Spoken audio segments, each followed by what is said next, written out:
Okay.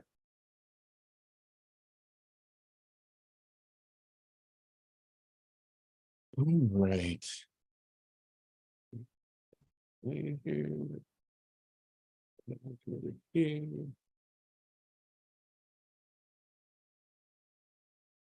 Okay. I believe this is kind of where we left off, is where we were getting into. We just had talked about the norming phase, and what that's about. And remember, in the norm phase, it's much like the insight phase of our helping model that we're using. Okay. Now I want to talk a little bit in general. Remember, this presentation is about groups in general, about group cohesiveness. Okay.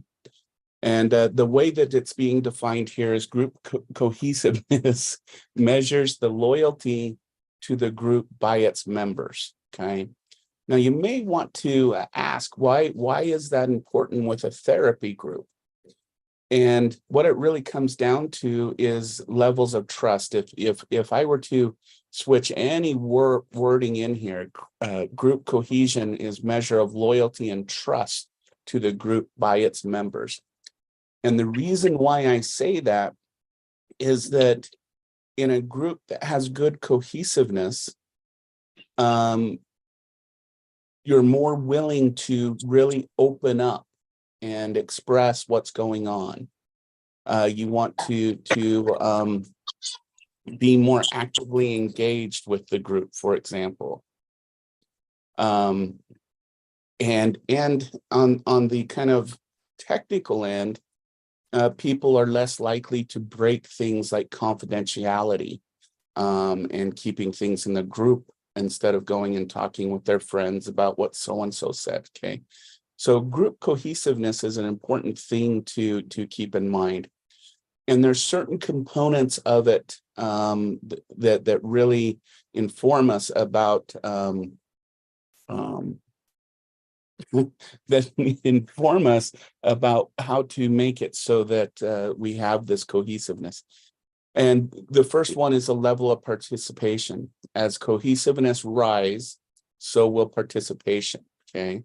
Participation helps get members actively involved. So as a group starts going through the norming and phase, this is where you'll see this. Okay. Level of conformity. As conformity rises, so does cohesiveness. With too much conformity, however, we need to state this, with too much conformity, performance can suffer. And I want to stop just right here. Conformity is completely obeying the rules of the group, for example.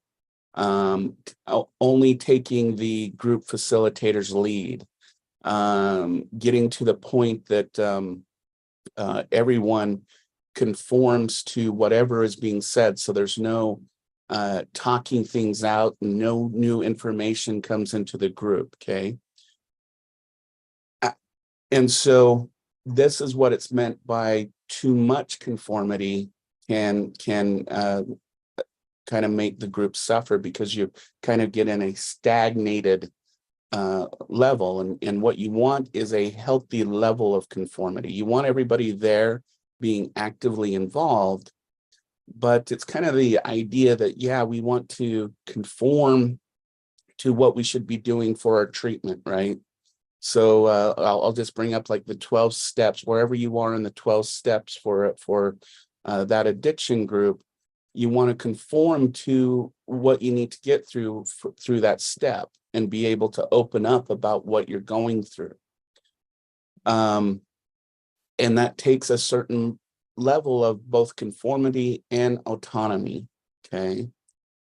And then level of group goal accomplishment. As cohesiveness rises, the emphasis on group accomplishment will rise. So this is too, it kind of goes back to the conformity example. When there's too much conformity, performance can suffer.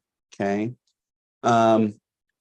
So as this suggests, the more and more the group becomes goal oriented and sticking to their treatment, this really helps achieve whatever treatment outcome you're considering for the group, okay? So those are things that happen when you have good cohesiveness. Let's talk about what are determinants of cohesiveness, and what kind of can change, okay? Group size. We know that smaller groups tend to be higher in cohesiveness.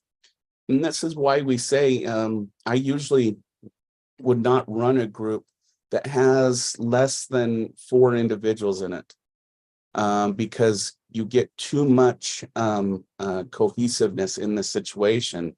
And that's why they say the best group size is between 7 to 9.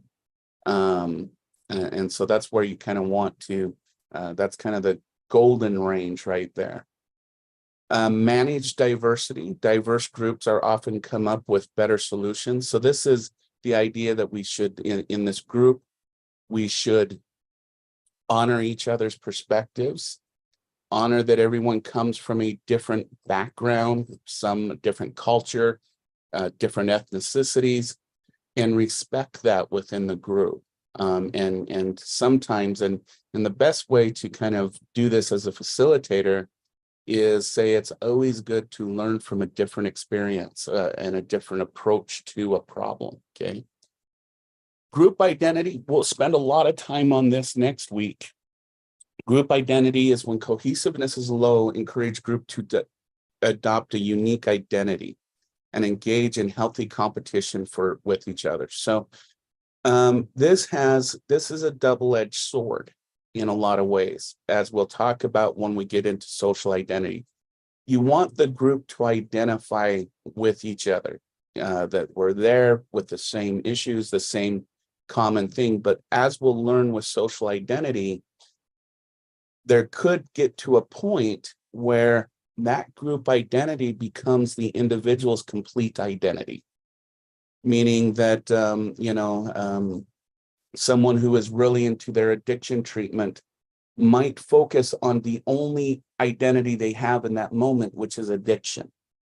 And that's, they live that instead of realizing that there's other parts of life. A person with depression, if they identify as a depression person, treatment gets harder to do. And those types of things. And so we'll talk about how to navigate group identity and make it so individuals do own and do understand what their issue is, their disorder is, that influences their behavior. But we want them to have a group identity with the group, but we don't want them to take that identity and completely make it their only one. Okay. And then, of course, success, cohesiveness increases with success. And a lot of group structures does spend at least a little bit of time, either at the beginning or the end of a group, to talk about things that people did successfully that week. And that groups don't always need to focus on what I did wrong during this last week, but we also should discuss what group members did right, what they're proud of accomplishing that week. Okay.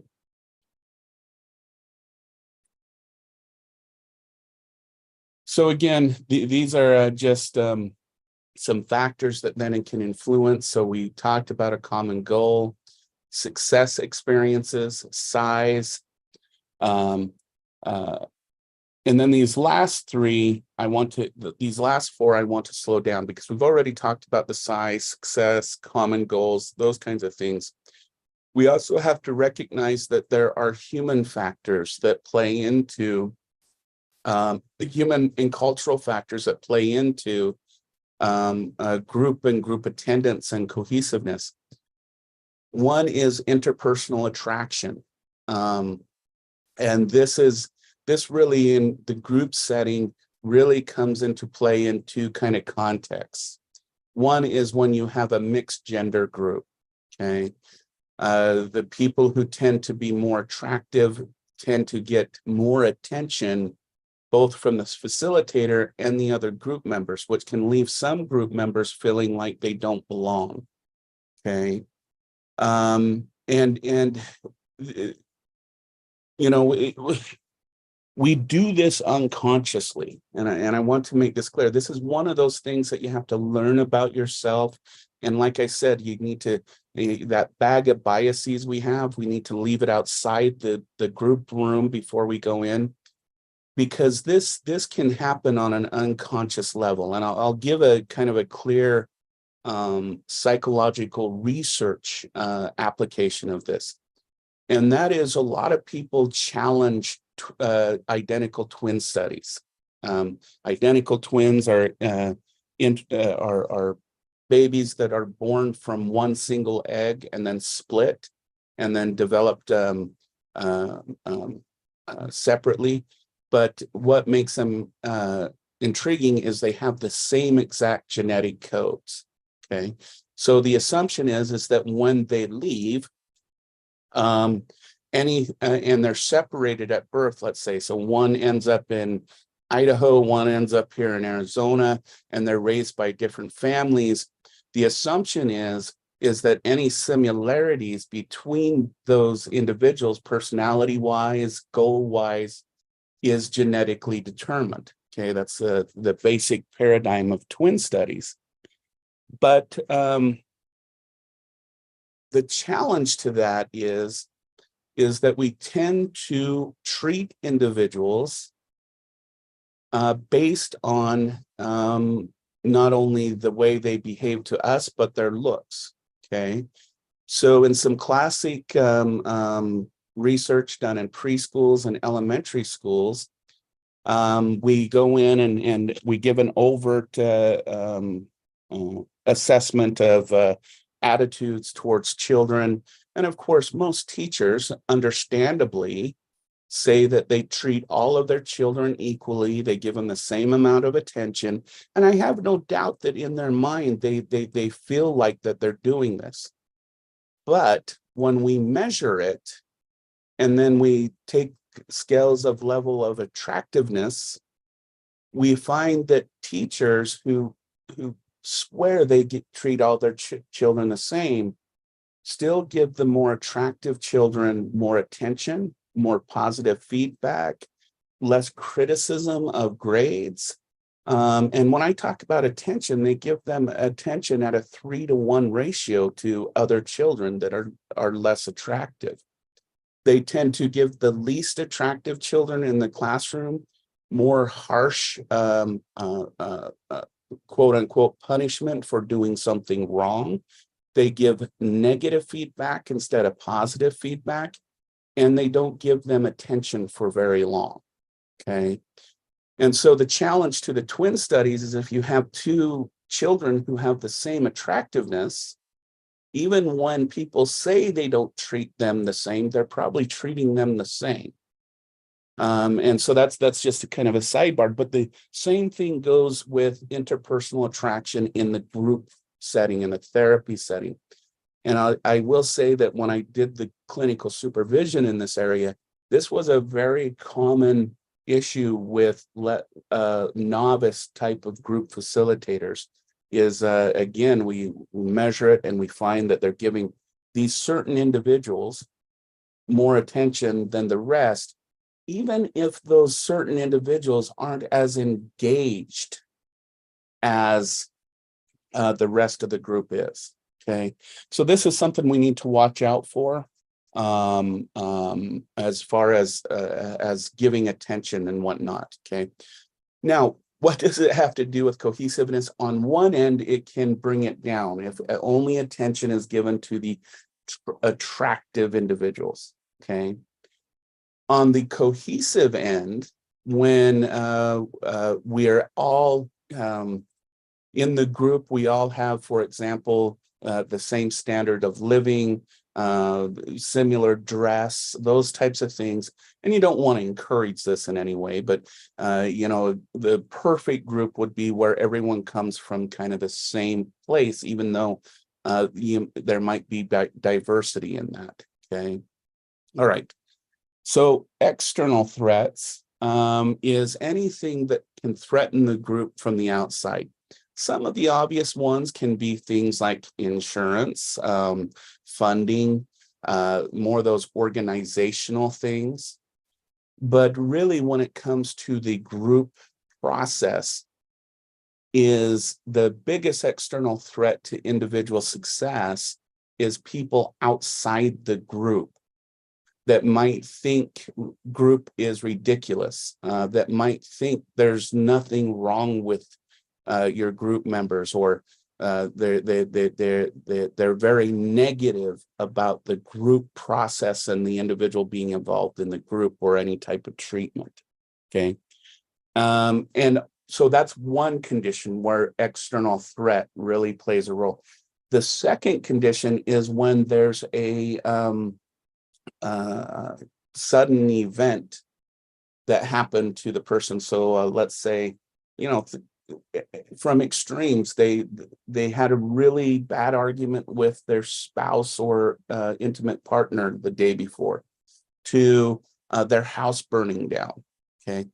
All of those can have significant impact, not only on the individual that experienced that, but you got to remember, we're getting a group identity. It also affects all the other group members, even when the person doesn't actually overtly express that they've gone through some type of trauma. Okay. High status. So what's meant by high status when it comes to our specific area is the expectations facilitators and organizations bring to their groups. Okay. And encouraging the group members to think of themselves as an important part to not only their healing, but the healing of others. Okay. And then the last one is cooperation. And of course, this is, again, one of those facilitator skills that we'll talk about as we move forward. Cooperation is that the group's working together and not in opposition. We talked earlier in the class about cliques that can develop in groups. And this really can bring down the cooperation of group members. So again, we're going to come back to that because many had expressed issues with that. This is another area where those kind of issues can really impact the group process. Okay. So here we have it. This is kind of a visual of it. So we have group size, managed diversity, group identity on one side, and then we have the different levels of cohesiveness on this side. Okay, and so this is kind of, if you're a visual person, this is kind of how it works.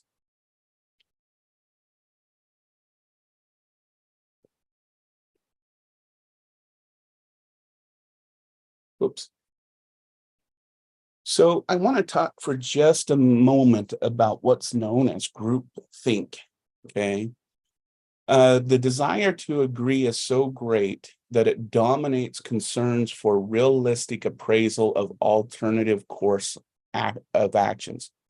And that is the threat that groupthink brings. So let me give you a very simple example of groupthink.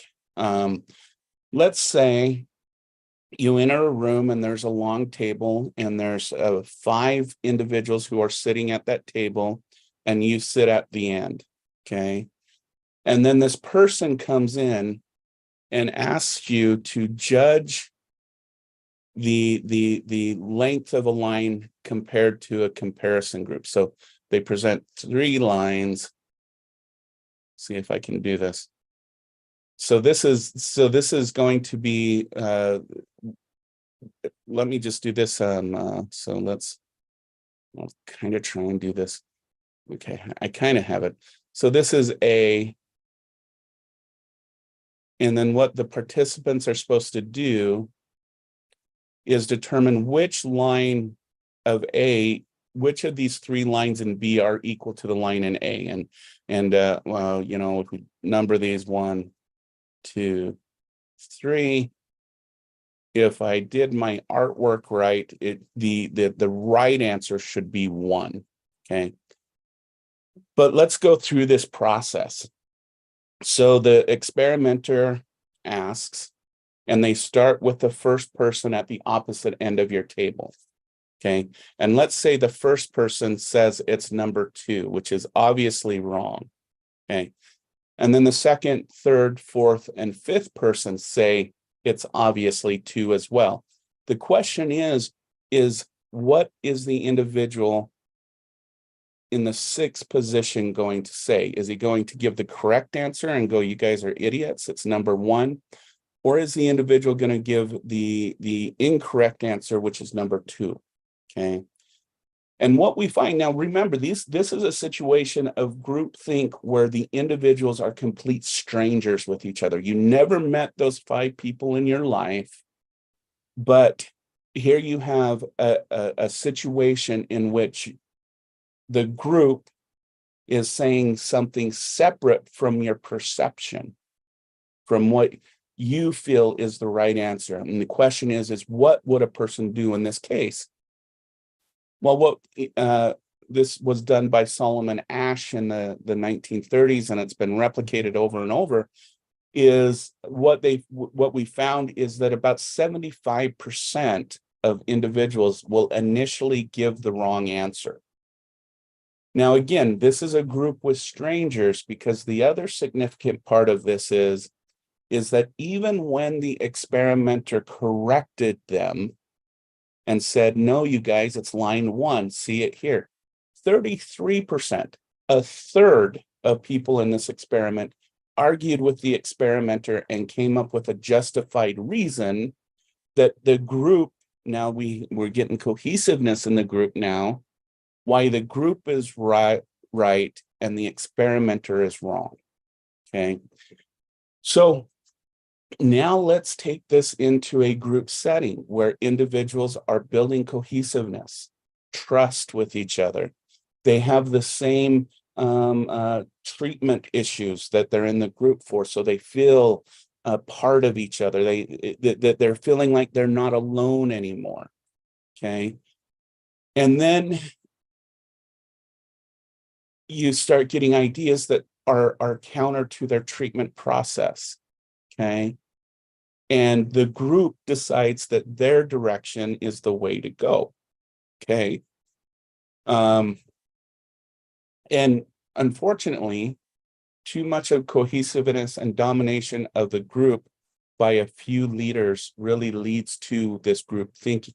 So this is how do you as a facilitator lessen the chance that your group will get into that thinking process? One is, remember, too much cohesiveness can ruin the performance of the group. So there's that factor that you got to consider. But also domination of group by a few of the leaders that emerge.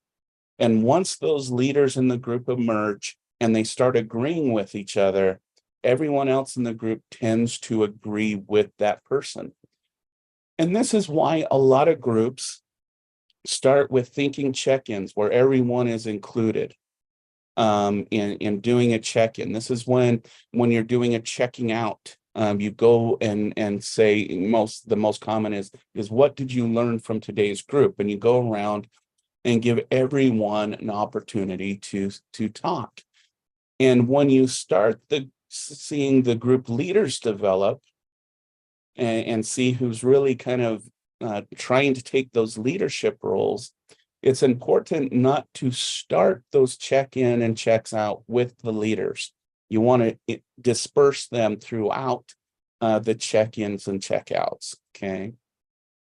Time pressure, need to perform, crisis conditions, all can also influence groupthink. I don't know how many times when I've had a group member who had a crisis, the group rallies around that individual, and sometimes they come up with some of the worst ideas that they all agree on that the person should do in order to resolve that crisis. So crisis management is another thing that we will be talking about quite a bit in this class, because it is something that comes up quite a bit in groups, especially if you're working with individuals who are trauma, domestic violence, sexual assault, and especially individuals who are continually in those types of relationships, and continually are experiencing that trauma in some way. So we'll talk about crisis management for quite a while in this group, okay, in this class.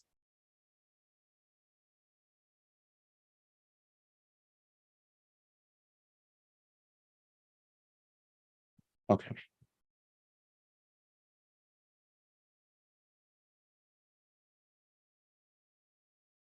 Okay, we've already gone over all this. Okay. This is that thing that I wanted to show about balancing conformity and deviance. Okay. If we look at here, high deviant versus low deviant, deviant meaning that either the individuals are high in conformity, and so there's a low deviation from the group members where all of them agree with each other.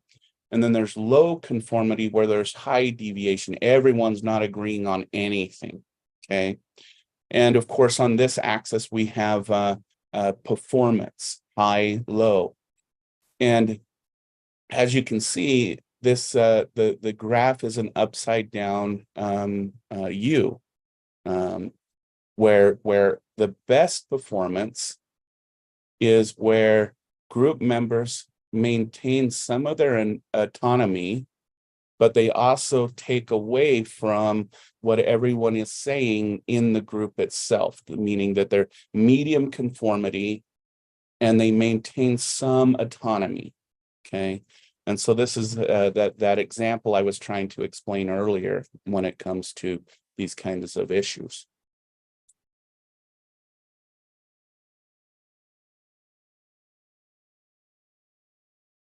Okay. So performing productivity and achievement, this is just some recommendations, further recommendations beyond what we talked about. Members have to come to trust and accept each other, and we talked about that quite a bit. And we'll talk about developing that in the beginning of a group. Members comfortable presenting ideas, meaning that they're not afraid to speak up. And team is focused on a task. So if they're trying to implement some type of treatment protocol in some way, they work together and say, how did this work for you? And then, you know, as a facilitator, if necessary, you can help the group they try it a different way, as an example. Okay.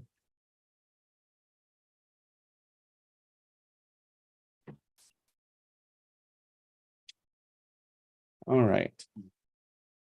And then we just have two last topics I want to cover. We really didn't talk much about a journey. When we went through the slides earlier, so I kind of want to hit on that. And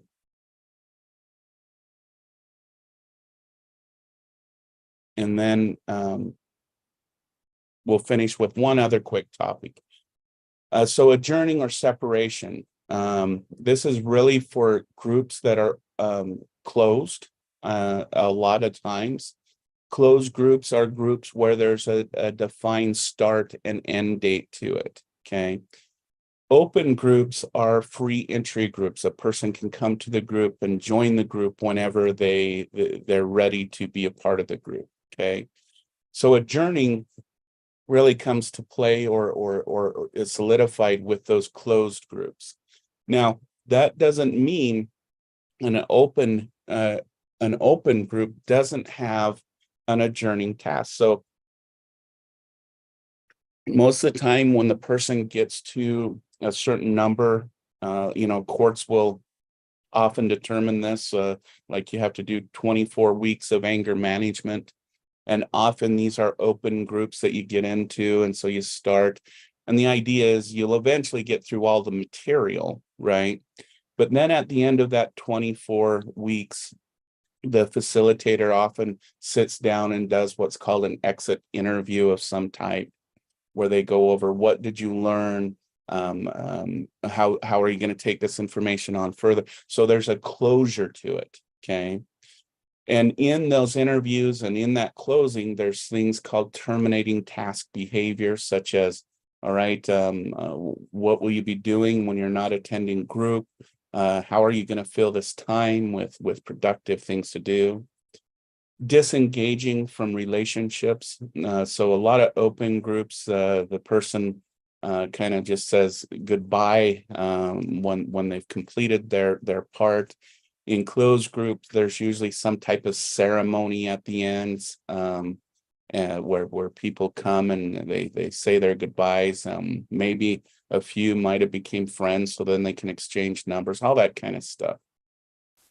And as this should be mentioned, both in closed groups and open groups, it isn't always planned. A journeying phase isn't always planned. In the perfect example is open groups. Okay, it's not always planned when a person is going to come and go from the group. In closed groups, you can get to such a stagnated state that the group members are just not working and not engaging, that you might decide to close that group and not finish the treatment modality, and maybe mix things up some and go through some other type of treatment, whether it be individual or the like. Recognition of performance and give closure. So this is what I was talking about. Usually, especially with closed groups, you usually have some type of ceremony of some type. And in open groups, there may be turnover of members rather than adjourning. And this is speaking specifically to those open groups where people come and go. Okay.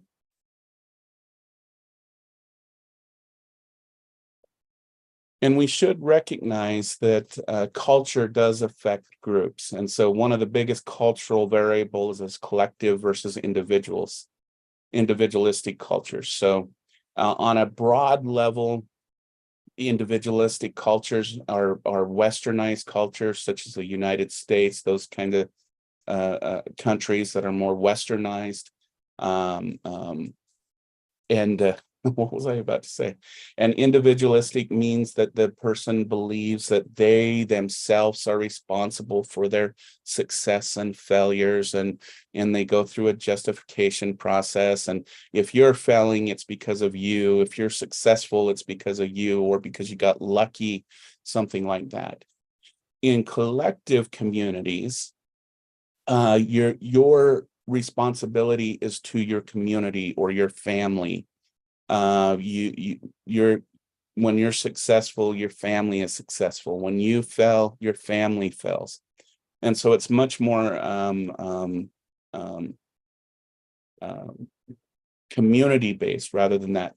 And this is something that we need to recognize, because collectivists are more comfortable in group settings, where more individualistic people are less comfortable. In individualistic countries, group must be supported by the organization. So someone, for example, most successful groups that I've done is when a therapist or a doctor recommends the group. So there's some expert of some type who's saying, hey, this will be really beneficial for you. And so recognizing that in individuals is important. And it's also important to state that even though here in the United States, individualism is measured fairly high overall, there is a state-by-state determinant, okay? And what I mean by this is that some recent research showed the newer the state entered statehood here in the United States, the more individualistic they are. So, for example, Utah was near the end, top, I think 48th or 47th state to enter. And when we measure people in Utah, they measure really high in individualism. Where older states, so we can think of like the 13 colonies, those eastern states, tend to be more collective and collectivistic, okay? And so the reason why I'm bringing this up is you really got to look at this from an open perspective and determine, is the community I work with, is the people I serve, are they more collective or individualistic? And this can vary from community to community, and it's something that I would encourage everybody to consider. If you're working with a collective community, they're going to be very engaged. If it's an individualistic community, you're going to tend to have to do a little bit more work to get them to participate and be involved in the group. Okay. All right. All right. I'm going to